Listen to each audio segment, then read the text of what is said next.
Hi everyone. I've been meaning to do this video in ages and somehow I now found the time, and it will not be quiet because the kids are still around downstairs getting ready to head out of the house, but still we're gonna try and do it because I think there will not be another chance. So this is a video about decluttering when having little kids at home. That was another door banging by one of my 3 kids. I have 3 of them. We have them together with my husband. So we're a family with 3 small kids. We are Greek expats living in the Netherlands. We have no family here, and we have 3 little kids to raise. So it's my oldest, Lulu, who is 7, Lulu Maya, my middle one, the Joe, who is 3, and a baby of 4 months old, Ella Simone. So these 3 kids, they come with a lot of stuff. Even though we are trying to be minimal, especially with our first child, that is also the first grandchild from both our families, we got showered with lots of gifts and things, and we also bought too much for her because we didn't know how much we would need, so we ended up having lots of stuff. With our middle one, it went better, and even though we're even more minimalistic with our third one, still a lot of things have accumulated in our house. But first things first, because like decluttering or going more minimalist is quite a broad topic, so I've tried to have like different sections for this video. So first I want to talk a bit about decluttering. I'm looking down because I have my notes here, like nice notebook, handwritten notes, old-fashioned lady here. So why would you want to declutter with kids in the first place? Well, here are my personal reasons. I'm sure more people have more reasons or different reasons. The first one are the practical reasons, because when you have a little kids, be it 1 or 7, if you have a clear space with just a few things that you really need, it's much easier to clean. Cleaning becomes really easy, like just a few toys into their boxes, into their place, and you vacuum and then you're done. Secondly, the kids themselves can help with tidying up the space, which is a big plus and which they can do from a very young age. Honestly, from 1.5, kids can really learn like where each toy lives and then put it in its place, in its house to sleep, to rest until the next playtime comes. Thirdly, the kids can also find their toys easily on their own, so you will anyway. I'm not gonna promise that you won't hear mama, mama, mama, mama, mama, mama, mama the whole time, but you will hear it less because the kids know they are not gonna ask you, mama, where are my blocks, building blocks, or mama, where is my rainbow? They know, they go, they pick it up, they play with it. Hopefully they put it back. One day they will put it back. So the practical reasons. Secondly, you have the health benefits. So what do I mean by that? Well, full disclosure, we are trying to be as like free of plastic as, well, not as possible, but you know, we're doing our best anyway without totally compromising our free time, and you know, like money-wise it can get complicated, but we are trying not to use so much plastic. So by getting rid of the plastic crap that you get, either as presents or because the kids really wanted it and you gave in, you actually benefit their health, because like plastic toys are really not good for your kids. They come with a shitload of chemicals that kids inhale. They come with hormone disruptors, phthalates. I don't know. I have a really good friend who is really specifically working on those things, and I will link down below her website, and you can find out more about what chemicals in plastic toys can do to your kids' health, or you know, like metal jewelry made in China that's full with lead and poisonous metals and chemicals. So you take that crap out of your house, you have less clutter, and then you protect your kids, like in the process of it, you protect their health. And if you look into it, there are toys that have plastic in them that you wouldn't even think about it, like the Magic Sand, a really nice sensory toy. You buy the store-bought one, there are microplastics in it. It's sand, why? So it becomes magical. But you can make your own homemade alternatives with like oil and flour, or you know, there are many DIY recipes out there that don't involve plastics or microplastics. So that's the health benefits part. Then C. Environmental benefits. Because when you buy quality toys, quality stuff, it's more expensive. So unless you're like a millionaire or like super rich, whatever, you can't buy them that often. So you buy less, which means that you also create less waste. So your kids play with high quality toys, hopefully made out of natural materials like wood, for example, and they don't break that easily. You make less waste. It's better for the environment. And also, when the kids have toys that they can play with for longer, they build a relationship with them. They become objects that are meaningful to them, are important, and they respect them, and they try to keep them in a good shape. So that's an added benefit. And then you also have the aesthetic benefits. What do I mean by that? When you have toys that are high quality, or in general items that are high quality in your house looks good, and your kids are surrounded by a nice aesthetic, and this also informs your kids' future aesthetic choices. So hopefully, if your kids grow up in a house that's full of high quality products and materials, they will choose for something similar when they grow up. Oh, I don't know, unless they become like rebellious teenagers and they buy all the plastic crap they can find. Just, you know, we hope not. So, and then we go to like how can you actually do that? Let's say that you have 1, 2, 3, 5, 100 kids, and your house is already full of stuff, full of plastic junk, full of artwork, full of clothes in different sizes, shoes, whatever. How do you do that? Okay, let's look at each category like separately to see how. Well, this comes from videos I've watched as an inspiration, but also from how we ourselves did it for our own house. First, plastic junk. I mean, all the little toys from like Kinder Surprise eggs, or I don't know, gifts from parties like party favors or whatever.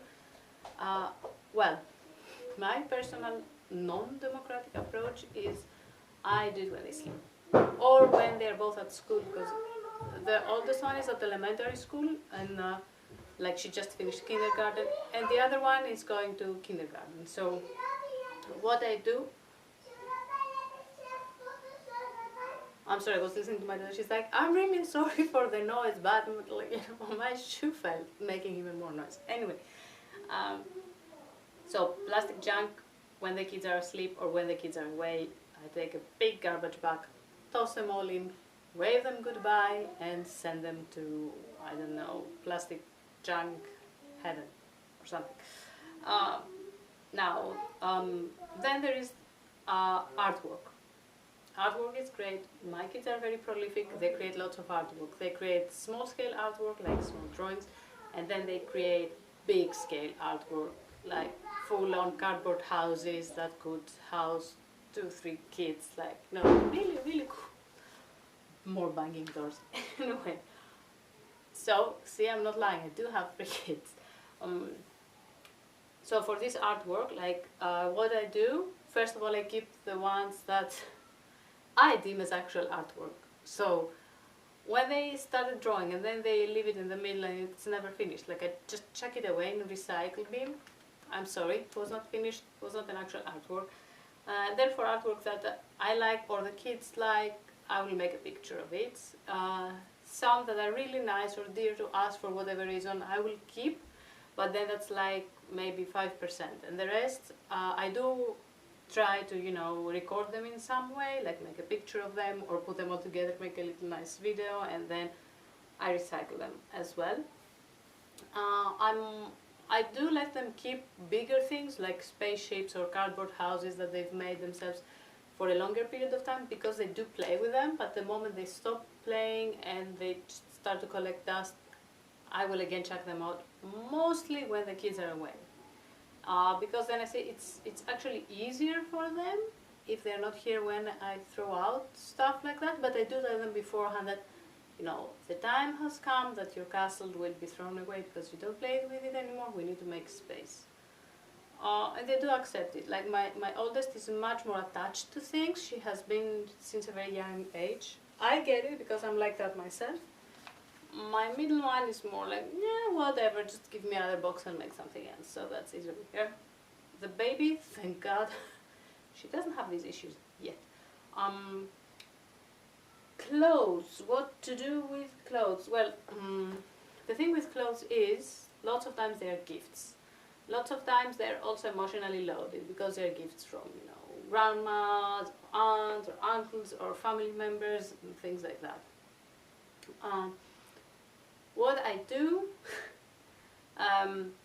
well, we keep the clothes that do have an emotional value, but by now both our families are a bit trained in our style, what we like, and the choices they make, they're usually in line with our own taste, or they will say, just buy the girls something that you like for their birthday from us, and that also works great. And to be honest, that's my preferred way to do it.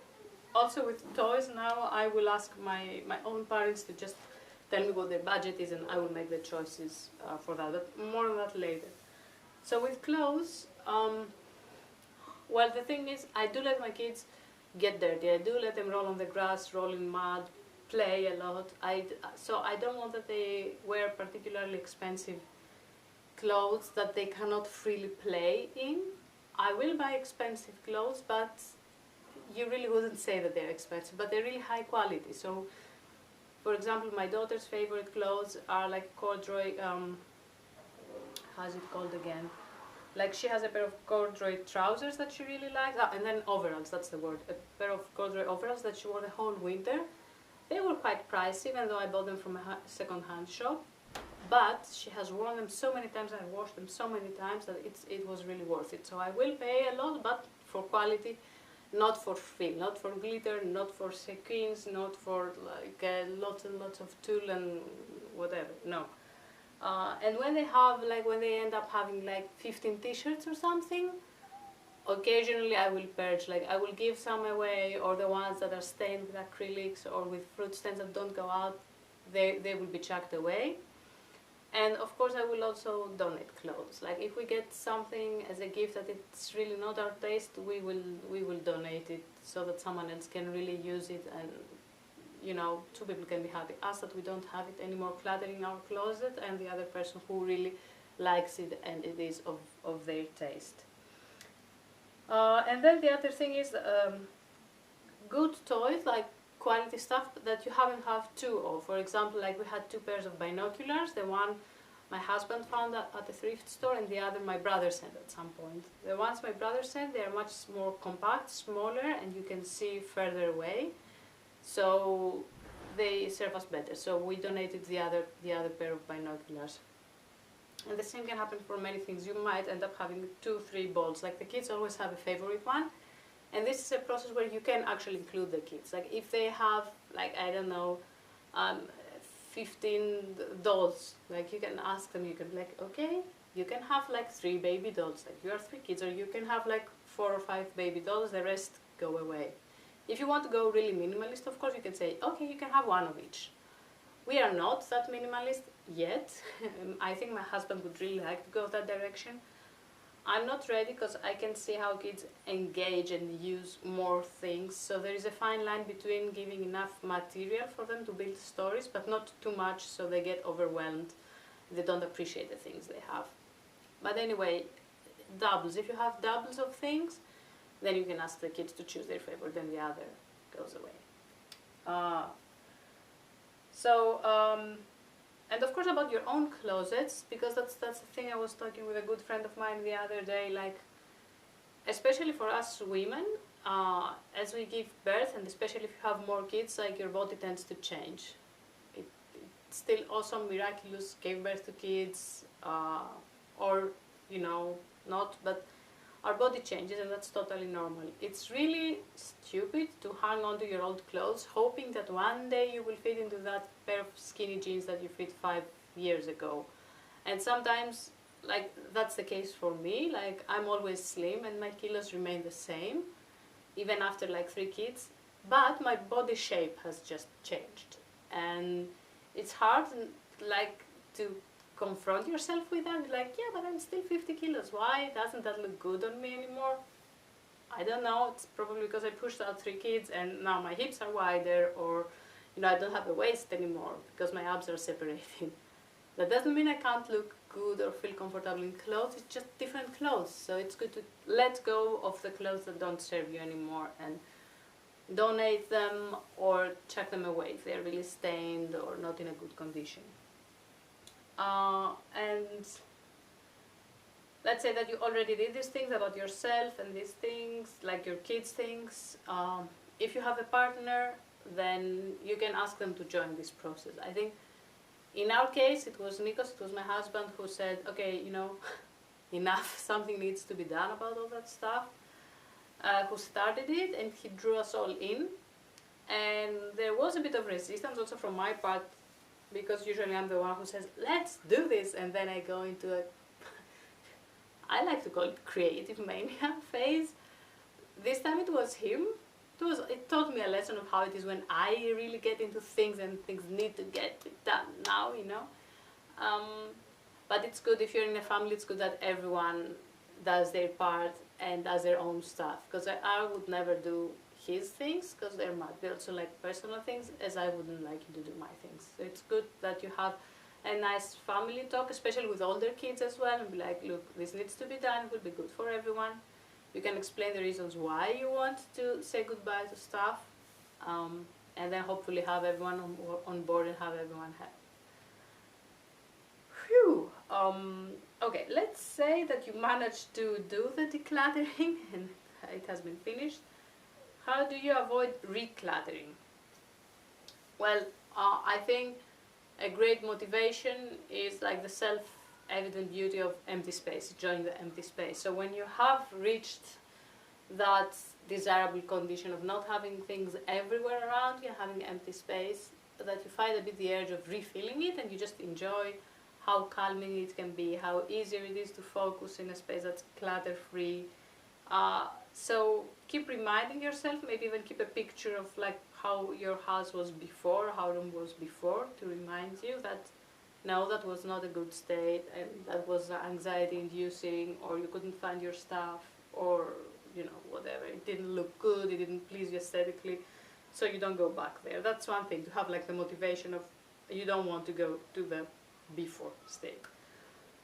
Then it's quite important to explain to your kids the importance of good quality products, be it toys, or that we don't drink like from plastic cup, or we don't use plastic utensils, this kind of stuff, no matter how cute the pictures of them are, because they're bad for our health.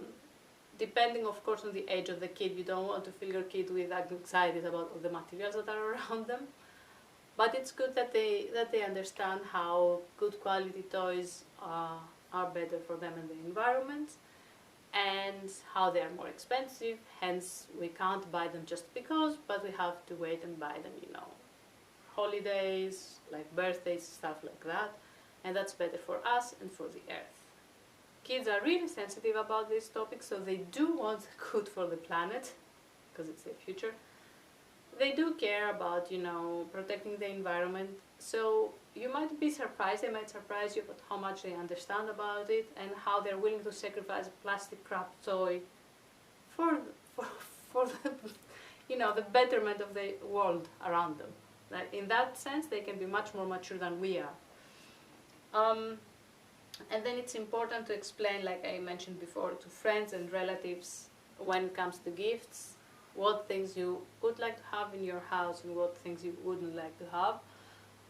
Personally, like the girls have their birthdays now in June, they both have their birthdays in June, and we're going to have a little celebration for them, and people asked, you know, what do you want us to bring, or family asks from Greece, what do you want us to send? And I'm not shy in saying, look, either things like craft supplies that they can use and then we can throw them away, but they're not plastic, you know, it's usually paper, glue, this kind of thing, or something that's more sustainable, so no plastic. Of course it depends, you can't expect from everyone to understand it, it's okay, but at least I feel okay with my consciousness that I've given the options, and I always send links, and I always send links with different budgets, so I'm not gonna ask friends that come to a birthday to bring something that's more than 10-20 euros, so I will send things that fall within that price range, or whatever is the cultural norm where you live, so people don't have to look.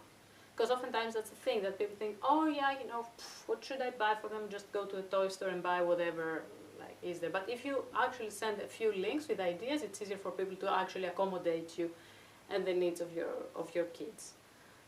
Of course, I do understand for some cultures that might be considered rude, so use your own discretion when it comes to that. And the last part, of course, is to keep recluttering. No, that's not the point. Keep decluttering. Oops, that's not a good sign. So it's not something you can do once and then just never do it again. If you do it, you have to keep maintaining it. And the more the kids see you doing it, often the more used they will get to it. And even if there's a bit of drama the first time, then you can expect less drama the next, and then it becomes normal, and then they know, oh, it's the first Sunday of the month, we are like decluttering. So even having a specific time of the week or of the month to do it, that might help.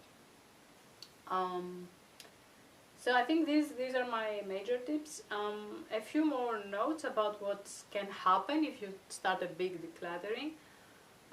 You're really confronted with what like Nikos introduced me to the term like the fantasy self that he saw in another video of someone talking about decluttering. So that's the thing, that we tend to accumulate things that we think we could use. Like for me, it's really, I love crafting, I love doing art. Like I have, like my fantasy self is this very super creative, like artist person that I might have been had I not 3 kids. I'm still creative, of course, but I don't have the time to do everything I wish I could. So maybe I have too much like crafting material for different crafts as well, or for different arts. Like for my husband, it's different kinds of books about music and language learning and these kind of things, which are his hobbies. And sometimes your fantasy self can, and all the things you accumulate around your fantasy self can fill you with guilt as well, because you have all these things that you invested in all these supplies, but you don't have the time to do it or the energy. So sometimes getting rid of them and starting with a clean slate and finding out who you really are and who you really want to be and who you really realistically can be at this point of your life can also help a lot. And then the other thing I have to warn you about is that, like, you can become quite mean with each other. Like if you're with a partner, like I can become really like quite passive aggressive. So the other person might be getting rid of their things, and you might feel the pressure that you have to get rid of all of your things. Like I had that a lot with Nikos, like he got rid of his books and musical instruments and stuff, and I'm like, but I don't want to get rid of my books. Like, okay, but no one told you to get rid of your books. So, but the thing is, I had this feeling because I knew there were actually books within my collection that I didn't need, I didn't want, I didn't like, and I just had to set free. So whenever you see those negative feelings coming up, first look into yourself and see why you're reacting like that. Sometimes it's just because we want to be lazy and we don't want to do that. We just want to like sip coffee in the sun and just not declutter. But other times it's because you know the other person is right, that you need to get rid of some things, and that makes you defensive. But if you can go past that, then you will see that life will get like easier and less complicated. And the last thing is, if you just want to declutter, you don't want to become a hardcore like minimalist, you don't have to throw away things that you really love. Like you can see I'm making this video here in the books, like this section is actually the books that I kept. It's just 4 shelves, it's really a little for me. And the rest are the books of the kids. And I did get rid of a lot of them, like I donated them, but I also kept a lot because they are really important for us. We don't use like, don't have a TV, and the screen time is super minimal, so for them that's their entertainment to a very big degree. So for me it was important to keep them. So yeah, you don't have to give away things that you really love and that you really use as well.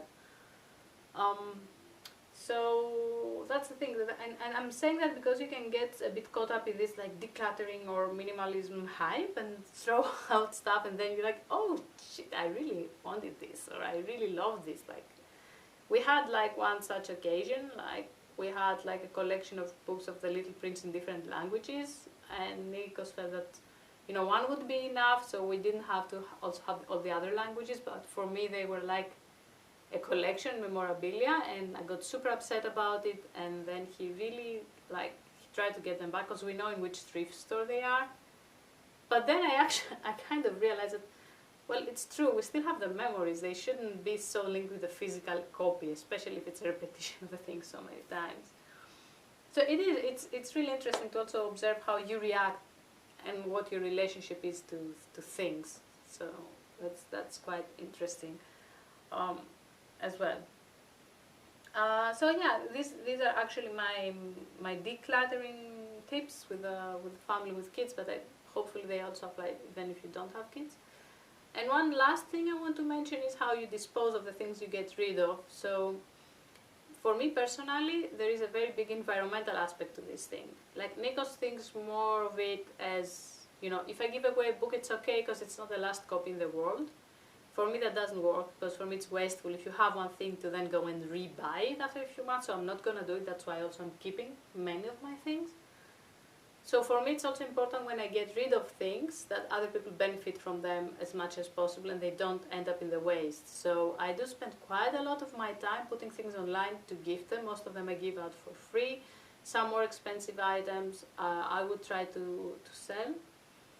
And then a lot of items just go to the thrift store because I can't have people coming to my house all the time to pick up things. That's also a bit, can be a bit annoying, especially if you have like bedtime routines for the kids, things like that. But what I learned also from watching videos here on YouTube, don't give thrift stores your junk. Like your junk belongs to the junk. Just think if you would go yourself to a thrift store, would you buy something like the thing you donated? So a shirt with stains on it that don't go out, like, no, just don't put it in the bag that goes to the thrift store. Don't donate it. Just throw it out. Give quality stuff that would make others happy, that wouldn't make them, you know, feel that they're offered trash. And the same about things that I donate. I also make sure that they are things that I would actually use.